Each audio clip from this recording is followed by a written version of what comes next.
오늘 본문은 친구 관계 속에서 지혜를 말하고 있습니다. 가까운 관계가 친구죠. 그 사이에서 어떻게 해야 되는가, 오늘 앞부분을 중심으로 살펴보겠습니다. 1절에서는 내일 일을 자랑하지 말라라고 했습니다. 내일 일을 자랑하지 말라. 내일 일이라는 것은 하나님 뜻이 아니라 인간 편에서 세운 계획을 말합니다. 인간적인 계획이 내일 일이다라고 오늘 성경이 표현하고요. 또 그것이 다 이루어질 것이냐, 자랑하지 말라는 것입니다. 왜냐하면 하루 동안에 무슨 일이 일어날 줄 알지 못하는 것이 인생이죠. 서양 속담에는 부화하기 전에는 병아리의 숫자를 세지 말라라는 말이 있습니다. 계란이 10개라고 병아리가 10마리가 태어나는 것이 아니죠. 또 그렇게 된다라는 보장은 없습니다. 오늘 말씀 1절 같이 한번 읽겠습니다. 시작. 너는 내일 일을 자랑하지 말라. 하루 동안에 무슨 일이 일어날는지 내가 알 수 없음이니라. 여러분, 미래에 대한 일들의 주권은 하나님께 달렸습니다. 그러므로 나의 계획이 꼭 이루어질 것처럼 자랑하는 일을 피하라라는 것이죠. 그것이 교만으로 나아갈 수 있기 때문입니다. 성도가 가져야 할 내일 일에 대한 바른 태도는 무엇인가? 계획은 세우고 노력은 해야죠. 그러나 그대로 된다는 보장은 없다라는 것을 인정하고요. 내일 일을 주관하신 하나님 손에 맡기는 것이죠. 바울이 선교 여행에서 그랬죠. 사실 에베소가 선교 여행의 목적지였습니다. 거기서 전도하려고 했는데 밤에 마케도니아 사람이 나와서 환상 중에 와서 우리를 도우라, 건너와서 우리를 도우라라고 말해서 유럽으로 이제 건너간 거죠. 환상을 보고 하나님의 뜻을 깨닫고 순종합니다. 계획을 수정하죠. 바울이 그랬던 것처럼 항상 오르신 분은, 우리의 발걸음을 인도하시는 분은 하나님이시죠.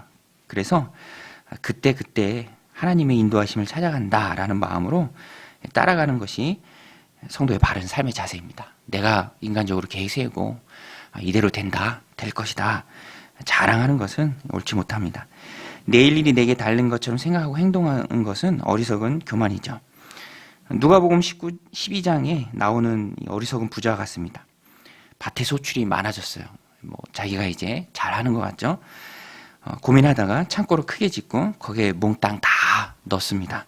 그리고 스스로에게 말합니다. 내 영혼아 평안하라. 여러 해 쓰고도 남을 것이 창고에 가득 찼으니 평안히 쉬고 먹고 마시고 즐기자. 그런 부자를 향해서 하나님께서는 무엇이라고 말씀하십니까? 누가복음 12장 20절에 보면 하나님이 이르시되 어리석은 자여 오늘 밤 내 영혼을 도로 찾으리니 그러면 내 준비한 것이 누구의 것이 되겠느냐 하셨으니, 내일 일을 내가 모르죠. 언제 떠날지 어떻게 합니까? 그래서 우리는 이 땅을 살아가면서 늘 겸손해야 합니다. 가장 중요한 것은, 세상을 살아가면서 가장 중요한 것은 내 계획이 아니라 하나님의 뜻이라는 것입니다. 사람의 꿈이 이루어지는 게 아니라 하나님의 꿈이 이루어지는 것입니다. 그리고 이것을 인정하는 것이 지혜인 줄로 믿습니다. 이 말씀 마음에 새기고요. 내일 일을 하나님께 맡기고 순종하며 따라가는 지혜가 여러분들 삶 가운데 가득하시길 바랍니다. 2절 말씀은 진정한 칭찬에 대한 말씀입니다. 핵심은 자기 입으로 칭찬하지 말라. 다른 사람이 칭찬하면 감사히 받겠지만 먼저 자기가 나서서 스스로를 자랑하지 말라라는 말씀입니다. 2절 말씀 우리 같이 한번 읽겠습니다. 타인이 너를 칭찬하게 하고 내 입으로는 하지 말며 외인이 너를 칭찬하게 하고 내 입술로는 하지 말지니라. 똑같은 말을 2번씩이나 반복했죠. 칭찬하지 말라. 칭찬이라는 게 사실 객관적인 평가잖아요.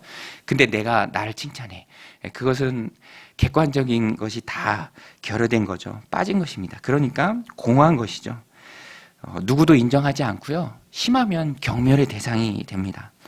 지금도 자기가 자기를 높여서 어떤 세상의 권력을 탈취하거나 또 남을 억압하면 그 결과가 좋지 못하고요. 두고 큰 오점이 되는 것을 봅니다.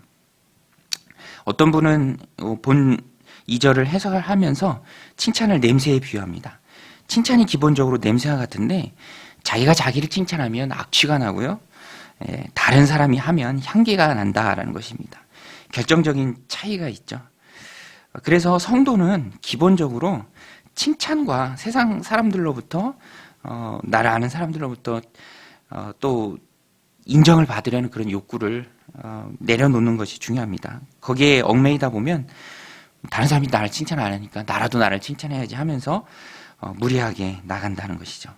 사람으로부터 받는 칭찬이 중요한 게 아니라 진짜 칭찬은 하나님 앞에서 받는 것이죠. 고린도후서 10장 18절에 보면 옳다 인정함을 받는 자는 자기를 칭찬하는 자가 아니요 오직 주께서 칭찬하시는 자니라. 맞는 말씀이죠. 보세요. 상장을 자기가 받고 싶다고 해서 그 상장을 자기가 만들어서 자기한테 주면 그 상장이 갖는 의미가 없습니다. 매달도 열심히 노력해서 따야 그것이 의미가 있는 것이지 뭐 자기가 찍어내고 만들어서 주어지는 것은 아무런 의미가 없습니다. 똑같은 의미에서 우리가 받을 진짜 상은 하나님께 받는 것이죠. 하나님께 받는 상이 있습니다. 뭐 정확히 무엇인지 우리가 알 수는 없지만 성경이 있다고 말하니까 분명히 있는 것이죠. 그리고 우리는 그 상을 위해서 이 땅을 살아가는 것입니다. 충성하는 것이죠. 오늘 말씀을 기억하고 이 땅을 살아가는 동안에 세상 사람들로부터 받을 상을 기대하는 것이 아니라 영원히 쇠하지 않을 그 하나님이 주실 상에 집중하고 세상의 칭찬에 대해서는 자유한 그런 저와 여러분들이 다 되시길 바랍니다. 4절은 시기에 대한 말씀인데요. 분노가 잔인하고 무서운 것이지만 그것보다 훨씬 더한 것이 바로 질투하는 마음이다 라고 말하고 있습니다. 우리 4절 말씀 같이 읽겠습니다. 분은 잔인하고 노는 창수 같거니와 투기 앞에야 누가 서리오. 이 세번역 성경으로 읽으면 분노는 잔인하고 진노는 범람하는 물 같다고 하지만 사람의 질투를 누가 당하여 낼 수 있으랴. 잔인하고 또 범람하는 물 같은 진노, 분노보다 훨씬 더 무서운 것이 바로 질투, 또 시기하는 마음이라는 말씀입니다. 질투가 무섭죠. 서양 속담에도 질투에는 휴일이 없다라고 말합니다. 시기는요 계속 생각납니다. 뭐 이불킥하고 막 그러는 것처럼 생각나죠. 미운 마음이 들고요. 그러니까 다른 사람이 이 시기하는 마음에 사로잡히면 정신을 못 차립니다. 성경에 대표적으로 사울이 나오죠. 다윗을 시기하니까 다윗을 죽이는 게 삶의 목적이 되어버립니다. 다른 건 다 내팽개치죠. 결국 나라를 황폐하게 만들고요. 또 자기 자신을 포함한 아들까지도 전쟁터에서 죽게 만듭니다. 분노, 진노보다 더 무서운 것이 시기에 사로잡힌 사람이죠. 그 마음입니다. 그래서 악한 마귀는요 언제든지 시기를 이용해서 우리를 무너뜨리려고 합니다. 시기를 도구로 사용해서 질투의 마음을 빼앗기고 삶을 빼앗기게 만들죠.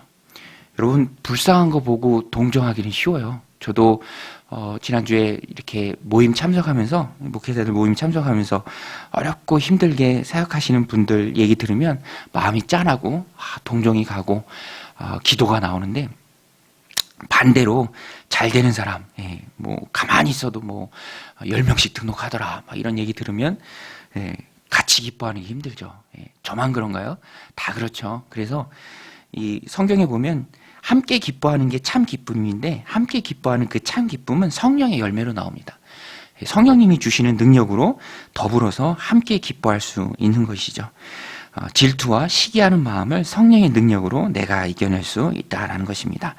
그래서 오늘 우리는 기도할 때 성령님 함께 기뻐할 수 있는 큰 기쁨 주셔서 내가 질투하거나 시기하거나 그렇지 않고 같이 기뻐할 수 있는 항상 겸손해서 나보다 남을 낮게 여기고 또 칭찬할 수 있고 넉넉한 마음 우리 안에 주셔서 늘 우리가 주님 안에 살아가는 그럴 때 큰 기쁨이 우리 안에 있게 하옵소서라고 우리가 늘 끊임없이 기도해야 한다라는 것입니다. 오늘 말씀 우리 마음 가운데 새기고요. 누구도 시기하지 않는 참된 기쁨이 성령의 열매로 저 여러분들 삶 가운데 가득하시기를 주님의 이름으로 간절히 축복합니다. 우리 함께 기도할 때 내일 일을 하나님께 맡기고 따라가는 지혜가 있게 하소서. 또 세상 칭찬에 연연하지 않고 하나님으로 받을 칭찬과 인정을 바라보며 오늘 하루의 삶을 살게 하옵소서. 또 마지막으로 질투와 시기하는 마음 없애주시고 함께 기뻐할 수 있는 그런 성령의 열매가 우리 안에 가득하게 하여 주옵소서. 우리 함께 기도하며 나아가겠습니다. 하나님 아버지, 오늘도 이 새벽 저희들 주님 전에